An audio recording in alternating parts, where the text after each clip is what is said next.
नमस्ते, मैं विकास। आज हम एक टॉपिक पढ़ने जा रहे हैं जिसका नाम है सिंपल इंटरेस्ट।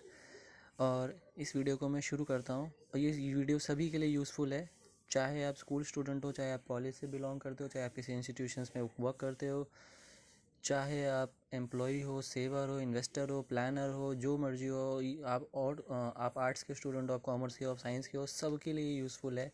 क्योंकि आपको कम से कम ये तो पता होना ही चाहिए कि आप कहीं भी पैसा इन्वेस्ट करते हो उसके ऊपर कितनी इंटरेस्ट हो आपको उसमें मिलना चाहिए। और अगर आपको इंटरेस्ट कैलकुलेट करना चाहते हो तो उसके ऊपर आप सिंपल इंटरेस्ट का ही फॉर्मूला लगाते हो। और ये सब के लिए यूज़फुल है। अगर आप कॉलेज स्टूडेंट हो तो आपने 6, 7, 8 स्टैंडर्ड में पढ़ा होगा। अगर आप ग्रेजुएशन में हो तो आप बीकॉम सेकेंड ईयर में इस टॉपिक को आप पढ़ ही रहे होगे। चलिए इस टॉपिक को हम शुरू करते हैं।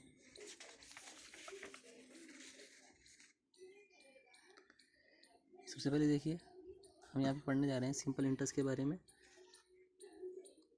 फाइनेंस का टॉपिक होता है ये सिंपल इंटरेस्ट। शुरू करते हैं इसको हम। चलिए लेट्स स्टार्ट। देखिए, सिंपल इंटरेस्ट का सबसे पहले मैंने यहाँ पे एक फार्मूला लिख के छोड़ दिया। सिंपल इंटरेस्ट का मतलब है यहाँ पे आपका I equal to P R T. I का मतलब है इंटरेस्ट जो एनुअली लेना होता है, पी का मतलब है प्रिंसिपल, और टी का मतलब है टाइम जो एनुअल बेसिस पे होता है, और आर का मतलब है रेट जो परसेंटेज के बेसिस पे आपको गिवन होता है और आपको उसी पे कैलकुलेट करना होता है। रेट मतलब एनुअल रेट, जो साल में कितना रेट आपको यहाँ पे मिलने वाला है। उसके बाद आपको अमाउंट निकालना होता है जो आपका प्रिंसिपल प्लस इंटरेस्ट को जोड़ के बनता है। मतलब इंटरेस्ट अगर आपको कोई निकालना है, अगर आपको इंटरेस्ट निकालना है, सिंपल इंटरेस्ट आपको कैलकुलेट करना है, तो प्रिंसिपल को उसके रेट से मल्टीप्लाई करो, और जो जितने टाइम तक वो पैसा आप वहाँ पे इन्वेस्ट करने जा रहे हो, वहाँ पे रखने जा रहे हो, उससे मल्टीप्लाई करो। जैसे ही मल्टीप्लाई करोगे आपको उसके आंसर, उसके रिजल्ट दिखने लग जाएंगे। फिर आपको आपकी वैल्यू चेक करनी है। तो जो भी आपने इंटरेस्ट बनाया और जो भी आपके पास पैसे आपने डाले थे, मूल डाला था, उन सबको जैसे ही आप जोड़ोगे तो आपको पता लग जाएगा आपका पैसा कितना एक्स्ट्रा हुआ। इसको एक क्वेश्चन के साथ मैं आपको समझाता हूँ, एग्जांपल के साथ आप इसको बेटर समझ पाओगे। देखिए, यहाँ पे मैंने एक कंफर्मेशन के लिए आपको दे दिया, गिवन है 100 प्रिंसिपल। 3 साल तक ये पैसा आप कहीं पे इन्वेस्ट करने जा रहे हो जिसके ऊपर आपको 2% रिटर्न मिलने वाली है, रेट मिलने वाला है। आपको बताना आपका अमाउंट क्या होगा, ये वाला टॉपिक आपको यहाँ बताना है। सबसे पहले आपको यहाँ पे I equal to P R T use करना है। पी आपके पास 100 है, ऊपर गिवन है। आर आपके पास 2% है, 2/100 मल्टीप्लाई टाइम आपके पास 3 ईयर्स है। तो अगर इसको मैं कैलकुलेट करूँगा तो ये 100 से 100 कट जाएगा, तो बचेगा कितना मेरे पास, सिर्फ और सिर्फ 6। तो आपको इंटरेस्ट कितना मिल रहा है इसका, 6। अगर मैं यहाँ पे कहूँ, जैसे कि मैंने क्वेश्चन पूछा है, मेरे को अमाउंट कितना मिल रहा है, मतलब आप 100 रुपये 3 साल के लिए कहीं इन्वेस्ट कर दो, उसके ऊपर 2% आपको रिटर्न मिलता है, तो इसका मतलब आपको वहाँ पे 6 रुपये इनकम हो रही है उस 100 रुपये के ऊपर 2 साल के अंदर। यानी मैं बोलूँ तो मैंने पी प्लस आई करना था। यानी कैसे, मैंने 100 रुपये इन्वेस्ट किए थे, 6 रुपये मुझे उसमें से इनकम आ गई, और तो मुझे मेरी टोटल वैल्यू आज के टाइम पे कितनी हो गई, 106 रुपये हो गई। आज के टाइम पे मेरी टोटल वैल्यू कितनी हो गई, 100। तो आज के टाइम पे मेरी 106 रुपये वैल्यू हो गई है। अब मैं यहाँ पे आपको एक क्वेश्चन दूसरा क्वेश्चन दिखाना चाहता हूँ जहाँ पे आपको ये नहीं बताया गया टाइम कितना है। वो क्वेश्चन तो सिंपल था, बड़ा आराम से कैलकुलेट आपने कर लिया होगा, मैं मान के चलता हूँ। तो मुझे यहाँ नहीं पता टाइम कितना होगा, लेकिन मुझे बता दिया प्रिंसिपल मेरा 2000 है, इंटरेस्ट मुझे उन्होंने निकाल के दे दिया 300 है, और आर मेरा 4% है। अगर आप फार्मूला लिख लोगे तो आपकी कॉम्प्लिकेशंस वहीं ख़त्म हो जाएगी क्वेश्चन की। तो I equal to P R T.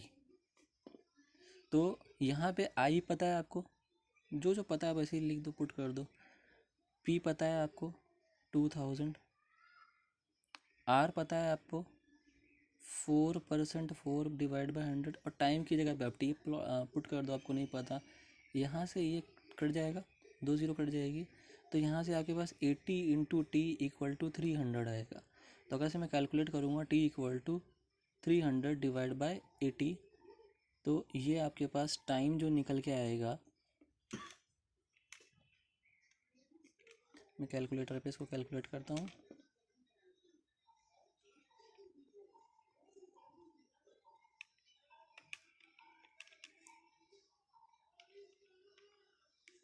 300 divide by 80, तो मेरे पास 3.75 ईयर्स। 3.75 कोई ईयर्स होते नहीं है एक्चुअली में, लेकिन मैथमेटिक्स है यहाँ पे, तो आपको इसको ऐसे मेंशन करना पड़ेगा। 3.75 ईयर्स का मतलब है कि करीब 3 साल 9 महीने, बिल्कुल 3 साल 9 महीने बैठेंगे, क्योंकि आप इसको 12 के हिसाब से इसको कैलकुलेट करके चेक करोगे। चलिए एक क्वेश्चन और है मेरे पास, जिसके अंदर आपको बोला गया है, एक बार आप इस क्वेश्चन को देख लीजिए। एक क्वेश्चन और मेरे पास है जिसके अंदर आपको रेट निकालना है। प्रिंसिपल बता दिया, इंटरेस्ट बता दिया, टाइम बता दिया। इंटरेस्ट भी सिंपल इंटरेस्ट वाला आपको गिवन है। तो देखिए यहाँ पे I इक्वल टू PRT। आई आपको पता है यहाँ पे 200, P आपको पता है 2000, R आपको पता है यहाँ पे क्या नहीं, ये R ये वाला R है, तो टेंशन मत लेना, वो छोटा R और बड़ा R लिखा है तो उस बात की।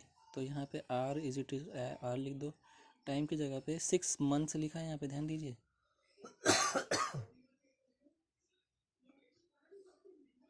मंथ्स लिखा है और मुझे चाहिए होता है ईयरली बेसिस पे, कुछ भी आप कैलकुलेट करोगे ईयरली बेसिस पे। तो 6/12 उसके हिसाब से मैं कैलकुलेट करूँगा। तो 200 इक्वल टू 2000 मल्टीप्लाई R। 6/12 का मतलब होता है 1/2। इसे और कैलकुलेट करोगे आगे तो 200 इक्वल टू 1000, क्योंकि इस 2 से इसको काटोगे तो 1000 आएगा यहाँ पे, मल्टीप्लाई R। तो R इक्वल टू क्या हो जाएगा, ये इसके नीचे जाएगा 200 डिवाइड बाय 1000।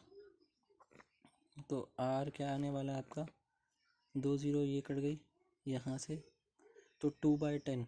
2/10 का मतलब 0.2, ये एक आपका R है। और अगर आपको पता हो तो R हमें परसेंटेज में लेना होता है, तो R इक्वल टू कितना आ जाएगा आपका,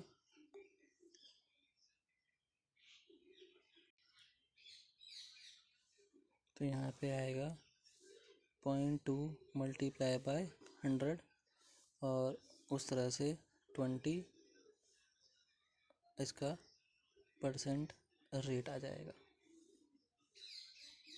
तो या तो आप ये आंसर लिखो या फिर ये लिखो, दोनों ही आंसर आपके वैलिड रहने वाले हैं। तो मैं मान के चलता हूँ आपको मेरी ये वीडियो पसंद आई होगी। इसी तरह से मुझे आगे भी अपना प्यार देते रहिए। थैंक यू, मिलते हैं अगले वीडियो में।